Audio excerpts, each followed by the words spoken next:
All right, Shalom. First and foremost, we're going to give all praise to Yahweh by Hashem, Yahweh Shai by Hashem, B'Kakwadash, and double honor to the apostles and elders of Great Millstone for teaching His truth. All right, this is GMS St. Louis Lions Camp, back at it once again with another weekly lesson, and Lord willing, it'll be edifying to the sheep. And this evening, we're going to go into Deuteronomy 28. I'm going to pull several verses and correlate that with some of the evidence that we've seen, particularly on this side in the last 400 to 500 years. However, we know this chapter very well. It's a very big chapter in terms of identifying us by signs and wonders. And of course, you've got Haman Malone out there who's coming up against Israelites, basically coming up against this chapter. All right, but we're not doing this to prove who we are, because that's already been proven. Okay, but to edify the sheep so that they understand. All right, and it's going to be a little bit tedious, so bear with us. And we've got several short clips to watch and a few articles to go through. So assuredly, you will see that this is the DNA, this is the evidence that proves who we really are, all right, as a people, all right, that we are indeed the Israelites, okay. So with that, I'm going to jump right into it, and let's see here. The first thing we're going to do is get a definition, all right, and this definition is what? Prophecy, all right, because that's what we're speaking about, the spirit of prophecy, okay, our Savior, Yahweh Shai, okay, and the book is about prophecy, prophesying about the children of Israel, okay, and so let's look at a common definition, right, and it says here, one, to utter by or as if by divine inspiration, right, and go down here, it says to speak as if divinely inspired, okay, and that's what prophets do. We speak according to the word. Okay. So here you will see it says foretell, predict, forecast, prophesy, prognosticate. Okay. And it gives you a short definition of each word. And go down here, it says connotes inspired or mystic knowledge of the future, especially as the fulfilling of divine threats or promises. Okay. And that's what the scriptures are about. Okay, dealing with the children of Israel and our power, Yahweh by Shem Yahweh Shai. All right, nations out there are just window dressing. All right, so we'll jump right into it, because I really don't want to make this excessively long, but we'll see where the Spirit takes us. Okay, and I'm going to jump in. I'm going to start right here, because as we well know this chapter, the first 14 verses go into the blessings, all right. And by the way, for those out there, you Calvinists, you Episcopalians, you so-called holy rollers, you Catholic people, okay, it's not the Mosaic law, all right. The Heavenly Father gave it to Moses. Moses didn't just sit down on a rock and decide he was going to write something, okay. All right, so let's just jump right into it here in verse 12, and it reads, the Lord Yahweh shall open unto thee his good treasure, right? The heaven to give the rain unto thy land in his season, and to bless all the work of thine hand, and thou shalt lend unto many nations, and thou shalt not borrow. All right, this would have been part of our blessing. Going on, it reads, and the Lord Yahweh shall make thee the head and not the tail. And we'll remember these verses, because when we get down into the curses, you'll see the total opposite.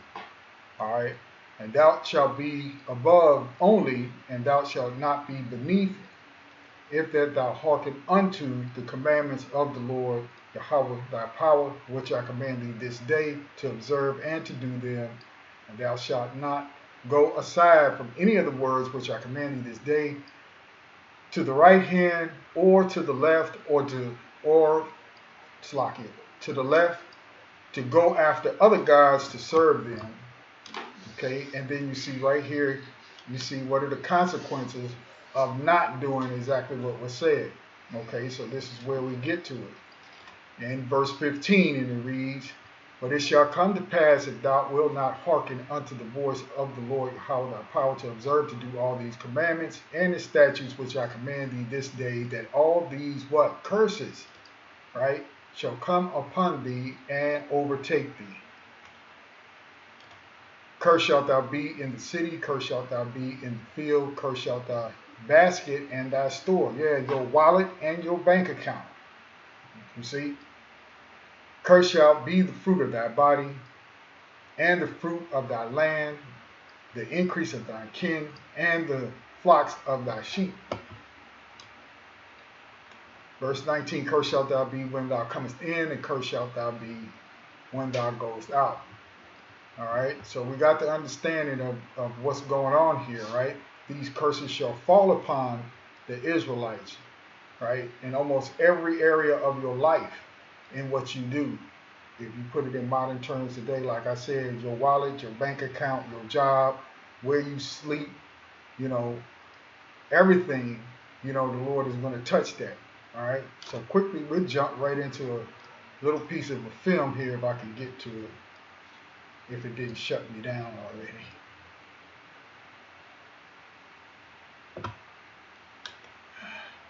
We'll listen to this little clip here. All right. Cursed shalt thou be. Many brothers and sisters may have seen this already, but again, this is for the edification sake of those who are learning. Okay. He worked hard. I worked hard.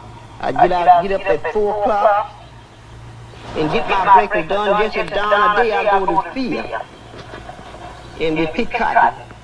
Mr. and Mrs. Haywood Jenkins of Shawnee County, Mississippi have, between them, picked cotton for over a century. My boss man came along, he says, "Mary Jane," I said, "Sir," says, "I say, when you wash?"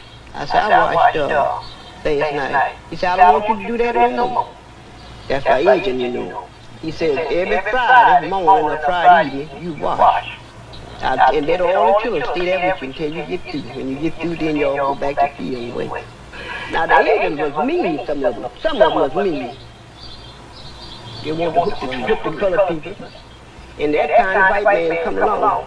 He says, "Hey, but you ain't in the field yet?" He just had started playing. He said, "Yeah, I just not had hit my gun. God damn, you ain't doing a goddamn thing." He says, "God damn it, ought to take this damn stick and free the hell out." He said, "No," he said, "if you free the hell out of me, goddamn, I free the hell out of you. Make me feel bad if I was under them, you know, how mean he was to treat us like that." See that? Now, did them big noses go through anything such as that? Now, mind you, when we look at Deuteronomy 28, this is throughout what? From the very beginning that we broke it. So we went into different captivities. Okay, so it didn't just start here that proved that we're the people, but it started way back then, thousands and thousands of years ago. Okay, because we went into different captivities, the Babylonian captivity, the Assyrian captivity, then you had the Greeks, then you had the first leg of the ancient Roman Empire, right? All the way up into the days of Yahushua. Now we in the second leg, or that began the second leg. Now you get to the 1400s, 1500s, okay, and we get on this side, okay? And this is what this brother and sister is talking about, how they were treated. Okay, because these are former slaves. They recorded this, I believe, in the 30s. Okay, maybe the 40s, who knows, but somewhere thereabouts. You see? So now we'll take a quick look at another one. And this one is a little bit hard to understand, but I think this is the one that's got the closed caption or the caption underneath. Okay, let me see if I'm right. I want you to tell me how you got your name. I got my name from President Jeff Davis. And President Southern Confederate. You own my grandfather. Salakia. And that's what you call a certificate, right? That was good for money, gold and silver. My father. He was down from Virginia. My grandfather was blacksmith. My father was a young kid, wasn't gone. And my father had learned how to write a little bit of Richmond, Virginia before he brought him down here. Grandpa used to keep chalk in his shop to mark the other things. And my father took a piece and put it in his pocket and passed it from Marshall's house and ran on the sidewalk.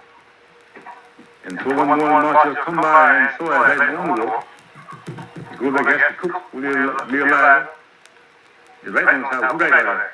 Say, I don't know, Marshall. They come out there, I told you I knew. So one morning she's out, put out some dishwater. And she cleaned out this pan and she looked down and saw my father down on the knee right on the sidewalk. She told Marshall. Marshall son to the boy come to the shop, come to the house, and asked him, who him how to write? Yeah, Marshall, I know how to write this with me, no right go down there. He did, yes. He gave him country, I got my name. My father and my idea, boy Mike. Write my name, he wrote Jeff Davis' name.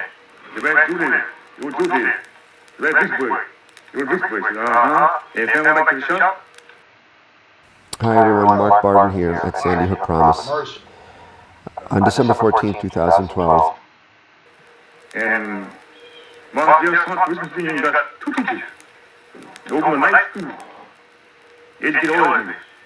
And made my father civil engineer. And they made Penang and Montgomery bookkeeper. And all along they made farm, cotton, sawmill, gin, all like that. That's the income of my father and Penang and Montgomery. Because I was born days, man. He was born on Hurricane Plantation. Just giant in the Bible. I was born on Bible. But just had 5 plantations over there. Hurricane, Bible, Hurricane, Panama, and Lake Place. It's all gone to my Jeff. And he had all those niggas from different places, all played that school. Night school. You give them all a farm education. When all that's free, they could hear themselves. They went to lunch, 10 months business. They went mine. Obey. Okay, while he's gone, obey Marshall. Once Marshall was going to land in the boogie, in the hack, the gate was locked. The same old man I tell you about, old man Jack Moran, he got to the gate, he said, Marshall, this gate's locked. He said, well, Jack, it's my gate, bring it down. It's my gate. Some door opened it up. And Jack can break down the gate, you took the fence down. And so on through there, and the wagon on behind us, man, with the band, came to land. And when we come back, we put the fence up. That's a river Marshall and his Negro. And when they met the Negro, and everyone get the same thing back. Get him off. And when he come home from New Orleans up to the bend, steamboat land, unload the freight and load the cotton. But they all be Marshall. The white people would always go up the bank fishing and hunt on the bank when Marshall would be in the big tree. They never look like that. They always would be him, all white and black. They gave him his best man, escorted him home. Escorted back, he got married. And he don't want to pass that one day on Lake Place. He told Mr. Coleman, said, Mr. Coleman, I'm going home tomorrow. He said, don't keep my nigga. And he gets you laying by the cup. Let him be with them cut cordwood. But don't disturb him. I want him undisturbed. Don't get undisturbed. See, my nigga is my summer shade. He's my winter fire. He's my umbrella. Don't disturb him. The Negro must have been educated when we were actually laid by the cup with those two. And he come back and held coat. And the next day he fired right now. It was trouble talk. All you had to come education. All. You tell me how the story as to how Isaac T. Montgomery's father saved the plantation during the Civil War for him? Yeah, well, when the Yankees come to south, they look after those places down there, rob somebody, I'm being sealed. I'm being up to a miss, beside me, wet. So a miss, I got to go with me, I got 2 months here. Since you want to see my different man, so I got to see him. So you see, no miss, you can't do no good. I want to see you. I want to see Marshall. I want passport. Send me this between to see Marshall. So the young give me passport. If I want to got some bread in the sack. If I want to see you. Got on the costume where you want this bread. I want to see you. Make Marshall. Who's that coming? Walking there. Hello, Marshall. Hey, this doing here. That come and see you, Marcia. The things that I'm telling you know. How do everybody know? Everybody knows, Marcia, but somebody come see you, brother. So what is it, man? The Marcia? The Yankees coming south. New Pittsburgh, they coming down south, getting out of this land, and robbing niggas, stealing all the news, and then the sue of Davis land. That's what I want you to do. So what is it, man? I want you to feed the land to me. Right. He said, then I'm going to do. So don't you want me to land mine, you mine, I got nothing to do. Yes, you will do my just to do. So how do you know? Say, Martha, can't you free me? Say, my God, free me, man. Martha, he's not getting you right. So he took a beer and sent him in court. See? And so I'm back home. And when Yank got out of the beer out home there, Yank come back and asked Daisy land, Daisy's farm. Daisy got no land. Who land is here? We're going to them guns. Why is them guns on here? You come here, man. This your land, yes. Where you get that? Both my old master. He called my missus. That's to bring me a tip, you understand? So it done. Maybe we'll do some too, you understand? Then this is your land. I don't know who kind of legal land. Man, I don't trust you. It's my land, dog. So the whole point was really Jake outsmarted the Yankees and saved Jefferson Davis's land. But Jefferson Davis was probably, I think he ended up going broke, if I'm not mistaken. I could be wrong about that. But the fact that during that time period, Jake had outsmarted him, okay? But Jake was in slavery until the Civil War was over. But during that time, Jefferson Davis had educated them. And so he began to use them to work for him. And like he said in there, fired the so-called white man to hire his Negroes. All right. Whole point being that where can you show in history, in the annals of history, that some 48ers, some small hatters, and big nose were under those types of conditions here on this side? It can't be done. Okay. And we had no control, right? We had to go to this man for one of all things. You see? So now when you look at it, when you look at the economics, because that's what basically that film is about the struggles of Jake under the oppression of slavery. When you look at economics in today, you see the Federal Reserve chair. Who do you see on here? Right? Greenspan, Bernanke, Yellen, kind of names of those. You understand? These are the people who control the money, who control the flow of the money, they control the interest rates, all right, in which they lend money to banks, okay? These are all the doggone devils ever since really the early 1920s when they assigned these people, which are the international bankers, okay, put a face to this, okay? We don't control any money. We don't control the printing of it. We don't control the distribution of it, okay? So here are some faces that you can look at. And I think we talked about it briefly at camp, that these people changed their names, okay, so that they're not discovered. So you'll see them, and a lot of them will have the name of green, black, white, okay, brown, all those different types of names. Those are small hatters. Then you get into later on the Penskes, the Iskes, the Bergs, the Steins, the Steens, and so forth. All right. So Jake didn't have a leg up. You can go over here to the Federal Reserve, and you understand what the Federal Reserve is. It's basically a private banking system that loans the money out. And you have to remember that these are international families. Okay. Here it says Federal Reserve Bank is a regional bank of the Federal Reserve System, the central banking system of the United States. United States is what? A corporation. Okay. There are 12 in total, one of each of the 12 Federal Reserve districts that are created by the Federal Reserve Act of 1913, which you had Woodrow Wilson, who sold out America, basically, to allow central banking to take over the country, because basically this is a corporation. All right, and you got a central reserve bank. Let's see if this one has it. Yeah, here are the 12 banks that distribute the money all across the country. Right, Cleveland, you got one here in St. Louis. All right, it's one of the 12. All right, so we don't control any of this. All right, when you look at investing, now again, this is just to show you how this matches up with our situation here on this side.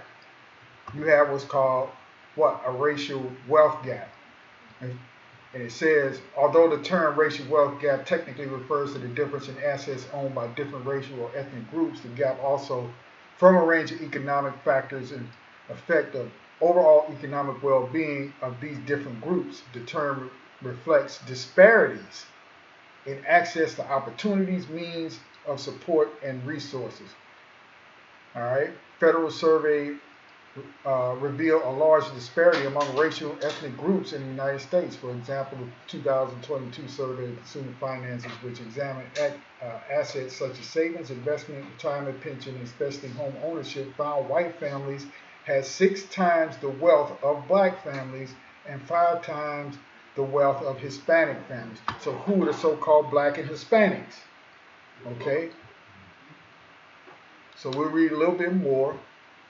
And it says, data on the other families of diverse category include people who identify as Native American,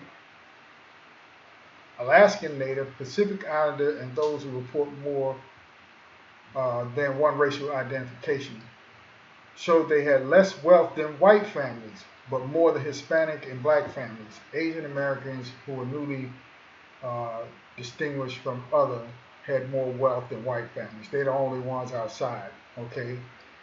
Here we compare the economic status of 4 racial and ethnic groups in the U.S. Black, supposed to be Latino, and Hispanic, which there's no place called Hispanic. All right, Native American, Asian people with that of white people. This group have experienced both formal legal discrimination under U.S. law and discrimination as a result of U.S.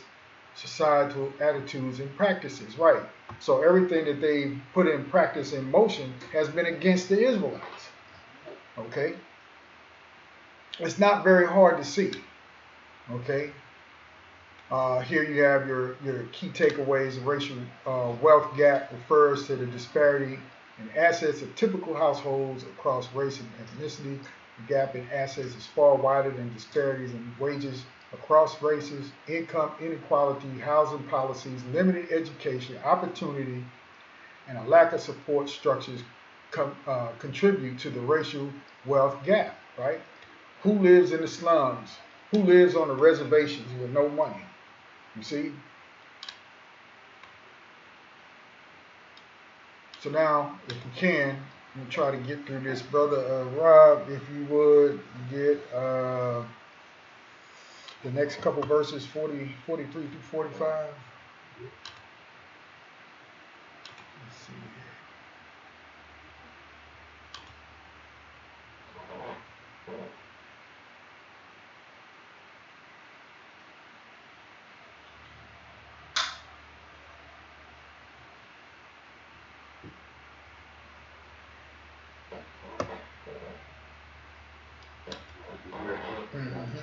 It's the book of Deuteronomy 28. That is verse 43. Okay? 43, it says, the stranger that is within thee shall get up above thee very high, and thou shalt come down very low. He shall lend to thee, and thou shalt not lend to him. He shall be the head, and thou shalt be the tail. Moreover, all these curses shall come upon thee, and shall pursue thee, and overtake thee, till thou be destroyed, because thou hearkenest not unto the voice of the Lord Yahweh thy power, to keep his commandments and his statutes which he commanded thee. That's right. So we are at the bottom. We read earlier that if we did do the commandments, right, of the Lord, that we would be the ones doing the lending, right? But here you see the situation that Jake is in, all right, and we have to go and borrow money if we want to buy a car, if we have to, want to buy a house, we got to borrow the money from them and so on and so forth, right? So here you're seeing the evidence, okay, of who do these curses fit? Does it fit all the? I'm not gonna say all. I'll say the majority of your so-called surgeons, dentists,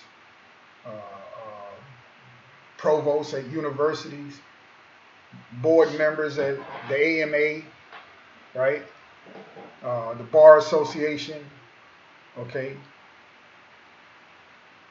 If you get my drift. I'm going to jump in right here, verse 46, and it reads, "And they shall be upon thee for a sign and for a wonder, and upon thy seed, what, forever." So when this first started, way back when, it has been on us. All the way to the point we got pushed out of the land, we had to run, okay, during Roman siege, and make our way through the continent of Ham, and so on and so forth, all the way up until now. Okay, you can't pull out any relics, you can't pull out any literature that shows these people, okay, going through this. All right. So now we're going a little bit further because these curses are still on us. "Because thou servest not the Lord, Yahweh thy power, with joyfulness and with gladness of heart, for the abundance of all things.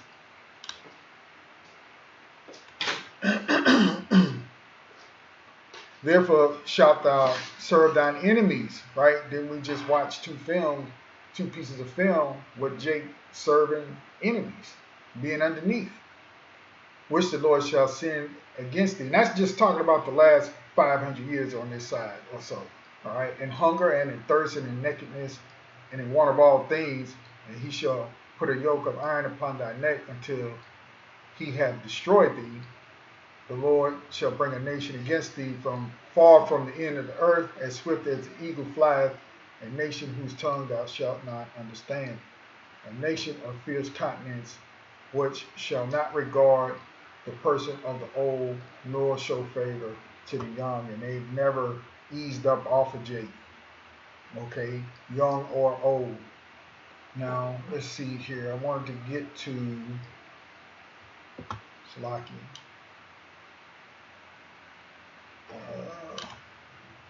I believe this is the next clip I wanted to go into.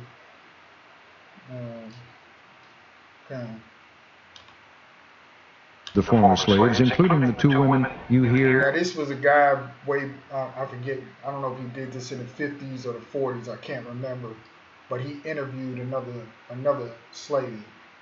And so he was trying to figure out, he's a so-called white man, he was trying to figure out exactly, like the difference between the slave mind, if you will, in regular white people. In this broadcast. Himself interviewed just before he died in 1979, Falk was going on about how he believed in giving blacks the right to go to school, giving them the right to vote, giving them the right to go into anything they qualified for. And then he said he experienced an epiphany. Sitting out on a wagon tongue with this old black man, and was telling him what a different kind of white man I was. I remember him looking at me very sadly and kind of sweetly and condescending and said, "You still got the disease, honey. I know you think you're cured, but you're not cured. You can't give me the right to be a human being. I'm born with that right. Now you can keep me from having that. If you got all the policemen and all the jobs on your side, you can deprive me of it. But you can't give it to me. Because I'm born with it just like you was." My God, it had a profound effect on me. I'm furious with it. But the more I reflect on it, the more profoundly it affected me. And I realized this was where it really was. Tell you the truth, when I think of it today, I don't know how I'm living. I remember that just as well look like to me, I think.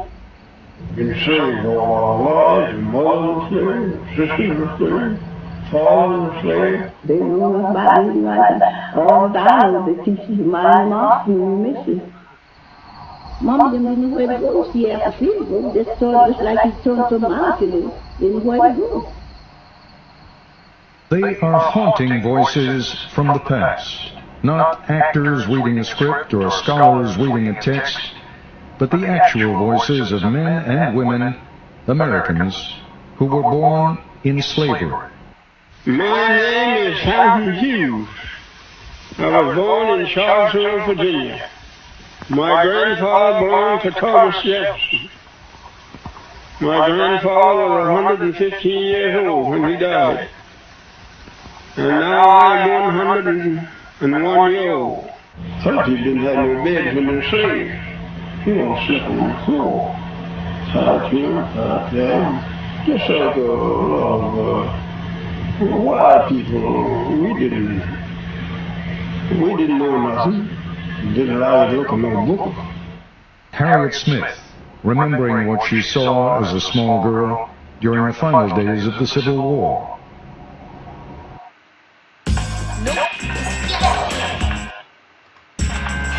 We still don't like eating vegetables.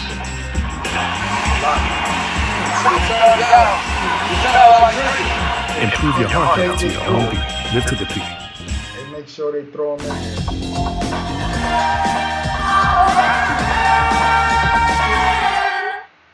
He said, I sit on that picket fence all day long, seeing them soldiers going back, the signs on, different places. Colored soldiers in Georgia. And I know our home is a two-story house.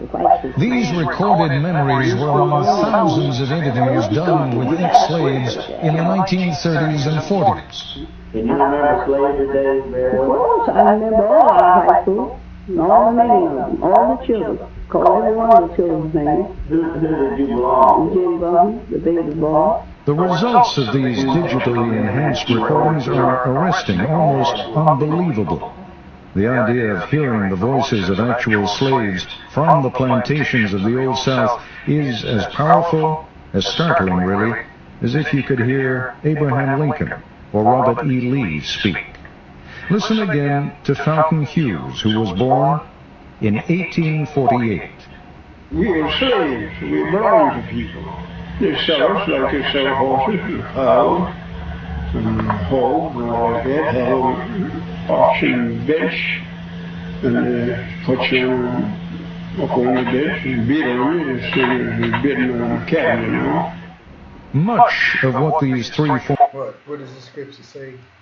Bought and sold by your enemies? former slaves say may at first seem unremarkable. Much of what they say may surprise and upset, and their calm demeanor is at odds with the evil and violence we associate with slavery. And there you have it. Okay? And we'll get to that scripture in just a little bit. Brother Karatazar.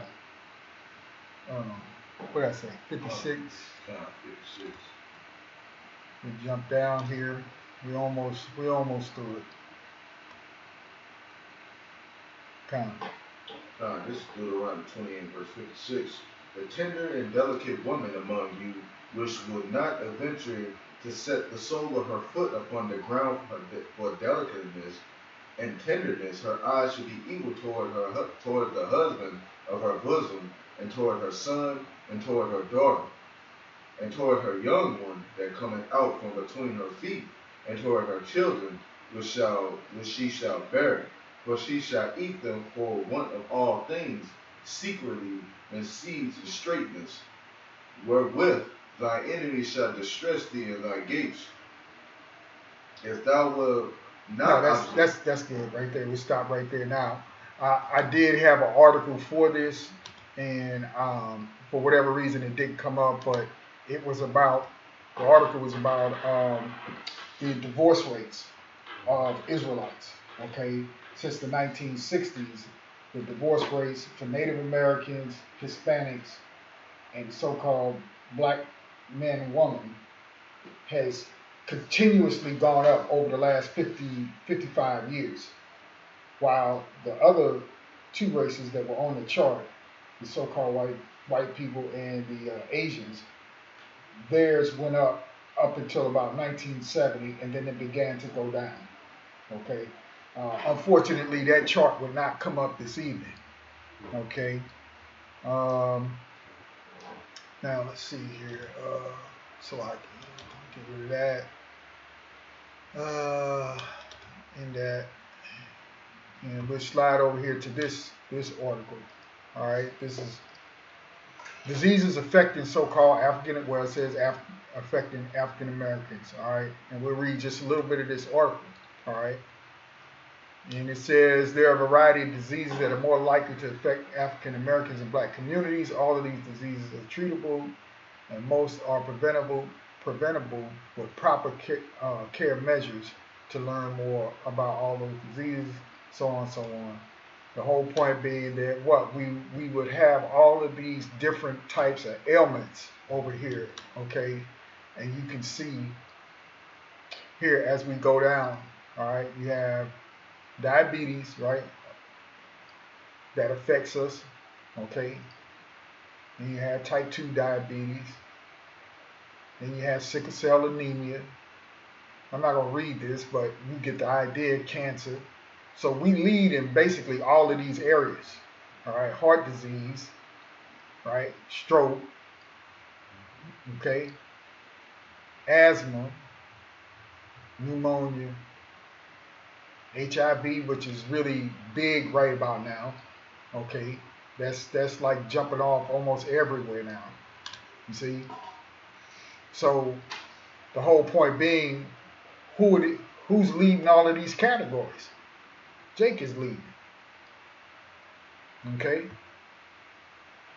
So now we'll jump down to, let's see, what else I got here? I don't need that.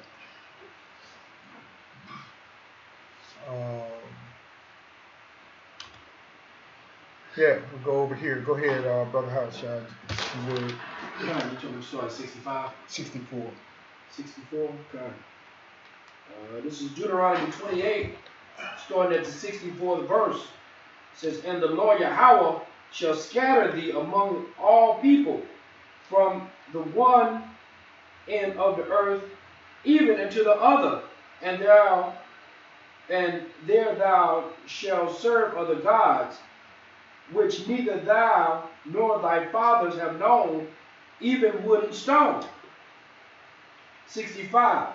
And among these nations shalt thou find no ease, neither shall the sole of thy feet have rest, but the Lord Yahweh shall give thee there a trembling heart, and failing of eyes, and sorrow of mind. I want you to stop right there for a quick second. Let me see if I can get to this. Here you have another article, right? Homelessness and racial disparity, all right? No rest, right? For your to the soles of your foot, okay? Here it says what? Most minority groups, especially African Americans, indigenous people, experience homelessness at a higher rate, right? At higher rates than whites, largely due to what? Long-standing historical and structural racism. You see? So these are the correlations that we have concerning Deuteronomy 28. It's irrefutable. Okay? Now, let's see here. Let's go down here to this short paragraph. It says, the most striking disparity can be found among African Americans, who represent 13% of the general population. So we're only 13% of the population here in so-called America, but account for 37% of the people experiencing homelessness and more than 50% of homeless families and children. This imbalance has not improved over time. Okay? So there's evidence out there, there's studies that have been done, all right? Where are these doggone 1948ers? That's what I want to know. Right. Okay? Now, we don't have to prove ourselves to you, okay? But, my goodness, okay? And it says here, what are the causes? I'm not going to read all of it. You see there, poverty, right? Segregation, rental housing, discrimination, okay? Incarceration, access to quality health care, okay?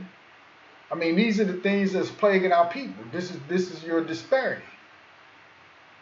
Okay? Brother, we'll get back over to where we were here. Where do we stop? Stop. I should start 66? 66. All right. This is Deuteronomy 28, starting at 66. And thy life shall hang in doubt before thee, and thou shalt fear day and night, and shall have none assurance of thy life. 67. In the morning thou shalt say, would God power it were even. And at evening thou shalt say, would God power it were morning. For the fear of thine heart wherewith thou shalt fear, and for the sight of thine eyes which thou shalt see. 68. And the Lord Yahweh shall bring thee into Egypt again with ships by the way whereof I spake unto thee, and thou shalt see it no more again. And there ye shall be sold unto your enemies for bondmen and bondwomen, and no man shall buy you. Right, and you heard that one slave say that they treated us like we was animals, like cattle, like you buy and sell cattle. You see? Now, what we're going to do is, real quick, we're going to go over to this site known as Slave Voyage, right? And I think many years ago, the elder down in Mississippi, I think he did a lesson on it once,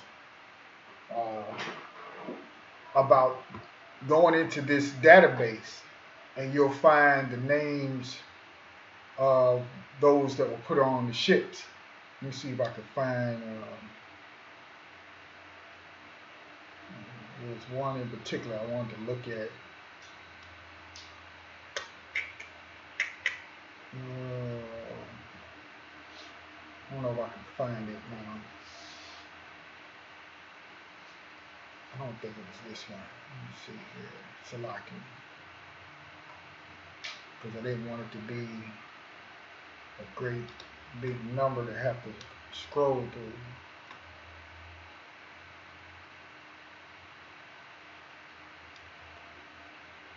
You'll find a lot of the names. I don't think this one will have it. There's one that's real, that has a small number where, and Esau's been in this already to go back and change all of this. And I pulled up a video on it in case I couldn't get back to this. But if you want, you could go into here and then go into the database and then pull up the maps like we just did. And there's some, here it is, Salaki. I think that's what I wanted. Well, and it'll show you some of the names of the people that they captured, right? That may not come up. Anyway, let me see if I can get back to the video on it. I think this might be it. Yeah. So we'll look at this real quick, and we're almost done. We got a few more minutes. But this guy here, he goes off on the names and all that. But the whole point being is when you see the names, if you've never seen this before. Thank you for dropping by. What's up in the news? Now what you see right here is slavevoyages.org, and these records, you're dealing with the slave records from the transatlantic slave trade, and you have their age, height, sex, name, all of this information.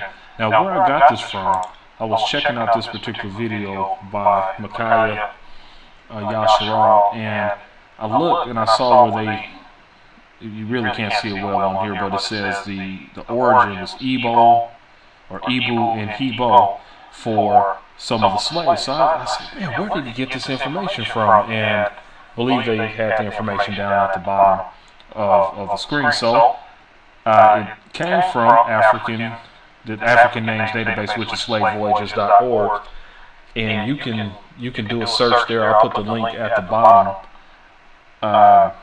But the significance of the Ibu and Hebo is that you have some people that will tie that into Hebrew.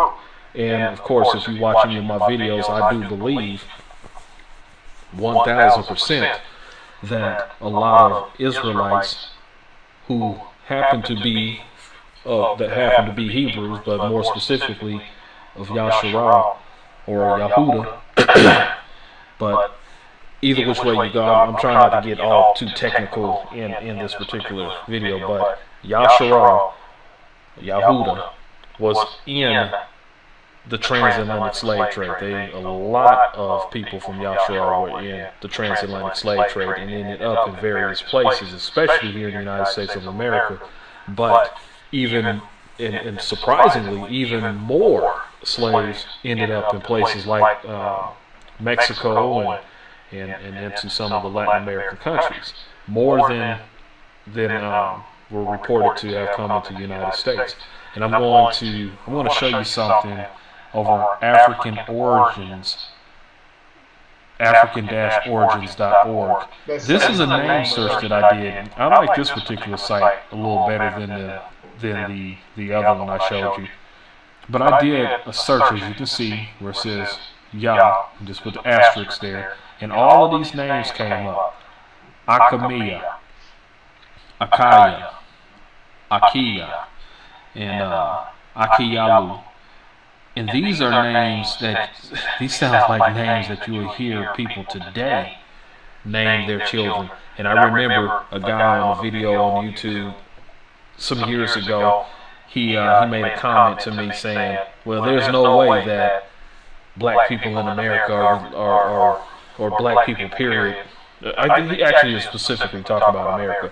Black people in America are even related to the Israelite people of the Bible because of the funny names that they name their kids.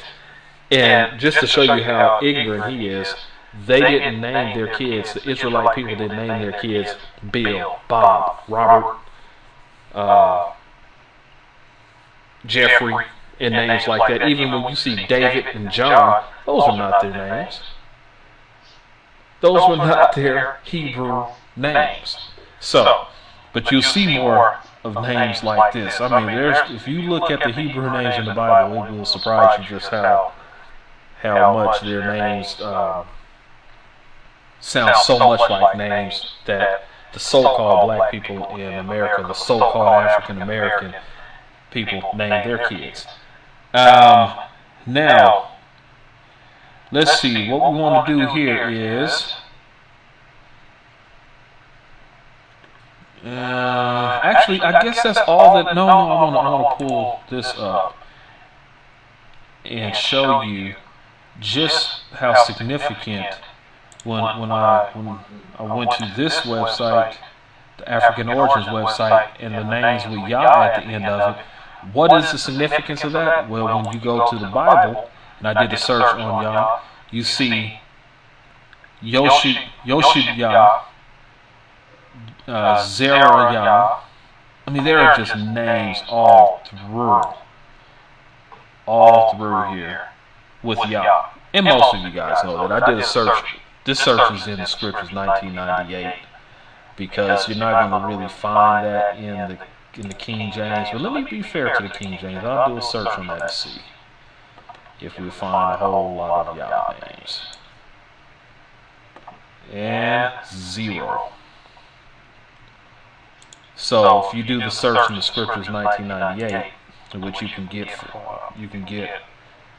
for free. And more than likely that stuff is not available because you can tell that was an old video.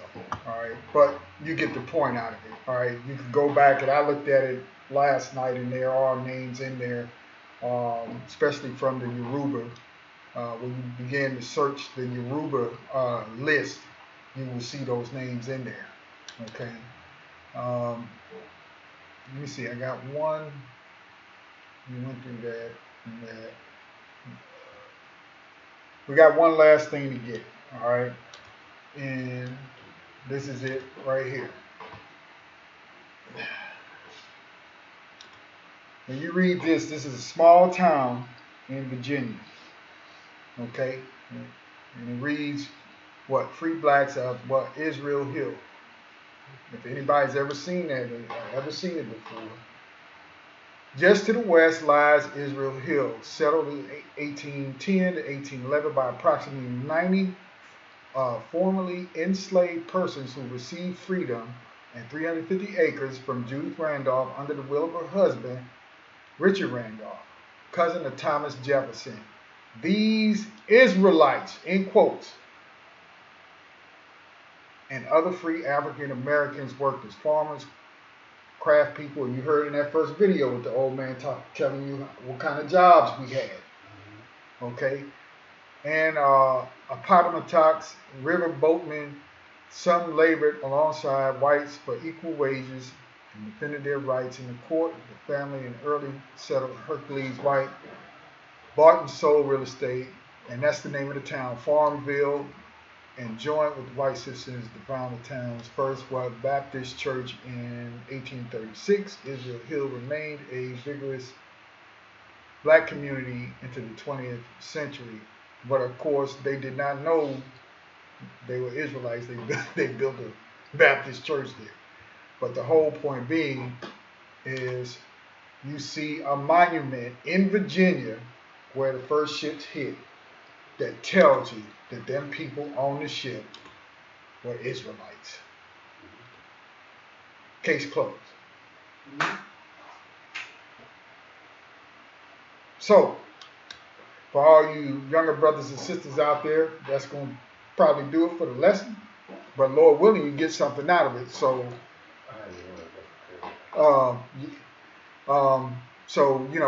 hopefully, you understand a little bit more about Deuteronomy 28 and who it's actually speaking of. Okay, so those hook-nosed small hats over there are not the people. You are the people. And now we'll go ahead and open up with some precepts. If any brothers got any. Yeah, I got one. Come. Proverbs 22.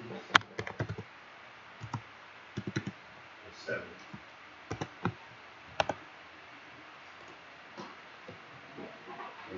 The rich ruleth over the poor, and the borrower is a servant to the lender.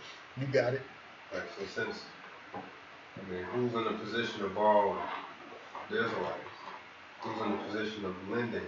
The Edomites. In particular, those small hats. Right. They're the ones giving out the bank loans. They're the ones giving out the house loans. They're the ones loaning and leasing everything from them. So that means by default, you're their servant. So that's how you know the curse falls upon us, because we're not lending to anybody. We're borrowing. That's when you go into history of is it redlining? That's being denied loans to keep you in certain areas. But it worked because our people had to borrow and ask to be lent. That didn't happen to the small hats. Right. And they set up a credit system, right, to keep Jake down. Okay, because during the 40s and early 50s, once this place came out of World War II, things began to boom here, right? And a lot of Jakes end up leaving the South, selling their land, coming to the North, and taking big factory jobs, right? And working for GM and General Electric and all these different plants and things, okay? And needed to buy housing, okay? And quite frankly, the crackers didn't want us there. And eventually they started that credit system stuff, okay, to keep you out of there. All right? You brothers got anything? Yeah, that's something. Basically, the song that people used to sing back in those days, and how people still sing it, "Swing Low, Sweet Chariot." There's a further proof showing who are the Israelites, because none of these other nations knew what chariots were. We the only nation of people that know what chariots are, because the Lord deals with us as sons, deals with us as people, I guarantee you back then there was not guarantee, it's fact, there was no airplanes back then. So what you think our people were seeing back then? They were seeing the chariots of the Halashni Al-Shai, because if you go into Zechariah 5, verse 1. That's why I'm reading. Okay. Somewhere 5:1. Because our people were singing chariots back then. You know? That's why they were singing that song, Swing Low, Sweet Chariot, to deliver them out of the perils. You know? But that wasn't a time for that. But now we are in those times. This is Zechariah 5:1. Then I turned and lifted up my eyes and looked at thee, and behold, a flying roll. And he said unto me, What seest thou? And I answered, I see a flying roll. The length thereof is 20 cubits, and the breadth thereof 10 cubits. Then said he unto me, This is the curse that goeth forth over the face of the whole earth. For everyone that stealeth shall be cut off as on this side according to it, and everyone that swears shall be cut off as the side according to it. You know, did not Esau steal the people? Yes. You know, and hey, that's why these chariots are flying over here, because hey, that's a curse upon you heathens. That's a curse upon you Edomites, man. Right. Okay. Just like that situation that happened in Washington, D.C. What year that happened when the chariots is hovering over the White House? Hey, that was a curse to you Edomites, man. You know? That's all about it. Fine. Beautiful. Brother, you got anything? Well, I got something proving that I got something proving who the Edomites are. Okay, so if the scriptures say this is who you are, you know, you can't be the victim and the villain at the same time. Okay, let's get that 2 Thessalonians 2. Starting at the second verse.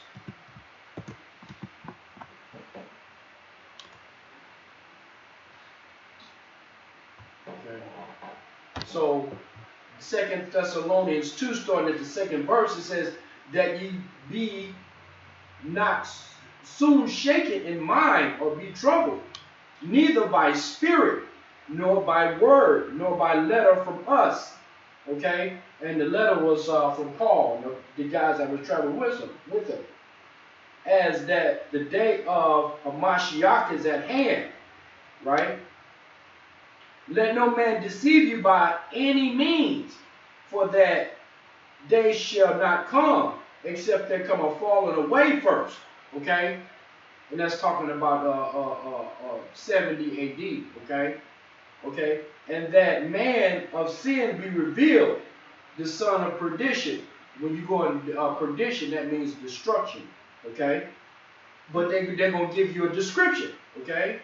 Who opposes and exalted himself above all that is called God power, okay? So we know during the Renaissance period, okay, that you have this thing called iconoclasm, where they changed all the art and the drawings of the Israelites, okay, and made them to be white. So if you go on the internet, right, and you look up Yahweh Shai, okay, you'll get Caesar Borgia, a so-called white man, okay. So that's one thing to show that, okay, the wicked, okay, you can't be the victim and the villain at the same time, okay. You showing yourself to be God, okay, so-called Jesus Christ, okay, and you trying to be an Israelite at the same time. It doesn't work that way, okay? Okay, if you pull up a picture of what the Heavenly Father is supposed to look like, okay, you get a naked so-called white man touching fingers with a baby, and both of them are naked, okay? And that's not the description that the scriptures give you on how the Heavenly Father, okay, nor the beloved Heavenly Son look, okay? It says, who opposes and exalts himself above all that is called God power, or that is worshipped, okay? And he showed himself that he should be worshipped in those pictures, so that he, as God power, sitteth in the temple of God, showing himself that he is God, okay? So the point being is, okay, you can't be the victim, okay, when you're trying to show yourself that you are to be worshipped. the only one to be worshipped is Yahweh Hashem Yahushua. Okay? And we, as Israelites, okay, we don't show ourselves to be the Heavenly Father. Okay, yeah, we in the pictures, but we're not trying to be, we're not trying to rule, okay, or show ourselves. Well, I mean, we are God, Psalms 82 and 6, right? But we are not the ultimate power. And that's what Esau portrays himself to be, so that within that, you know he's the wicked, okay? Okay? You can't be the savior and the victim at the same time. It don't work like that, okay? Fine. Okay. Go ahead, brother. It's just something quick. I just looked it up. I came across this a long time ago, but you know, something we bring back out. It's basically like the hurricanes. You know, people be wondering why hurricanes always end up in America some kind of way, because this is something that I just researched. That some say the hurricanes follow the paths of the slave ships, because many of the transatlantic slave routes overlap with the tracks of late season Atlantic hurricanes.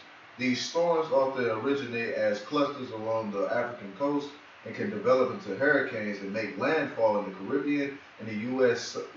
Southeast, similar to the path of the slave ships. And where did the first slave ship ended up? In Virginia. Where is Virginia? Southeast of the United States, you know. And then when you go down to this one, it says hurricanes have proven that most are formed around Africa's coast and follow the same paths as slave ships. There are African American folk tales about hurricanes being the energy source of our ancestors, which they're going off, you know. But the point being, stolen Israelites beaten and lost at sea, you know, because some of our people did jump off the boat, right, you know, because they rather take death than be in bondage, man, you know. So, hey, man, this is going to show you, you know, the Lord always been with us the whole time, you know, because hurricanes be coming over to America like crazy, you know. Right. And like these tornadoes now, just imagine hurricane season, man. You know, so I just figure out how to get out. Cool. Yeah, I mean, for the signs and wonders, man, you know, are the Most High. And if I could get back to this slightly, and here it doesn't say. Now this was put up. It says in 2009, right? Dedicated. It doesn't say Israelis. You see? Right. So they knew what they were talking about when they put it up. Okay. So I don't know what you're gonna do, Haman. I guess if at all possible, crawl into a corner and choke yourself to death. Because you're done for. All right. Any brothers got anything else?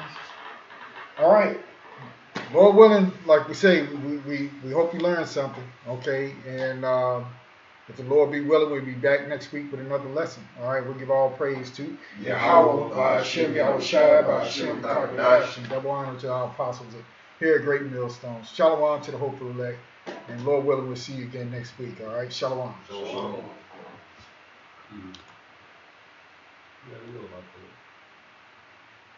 Stop recording. Where is it at? Go up there, start streaming and hit stop. Stop recording. I don't see it. Go down. Oh.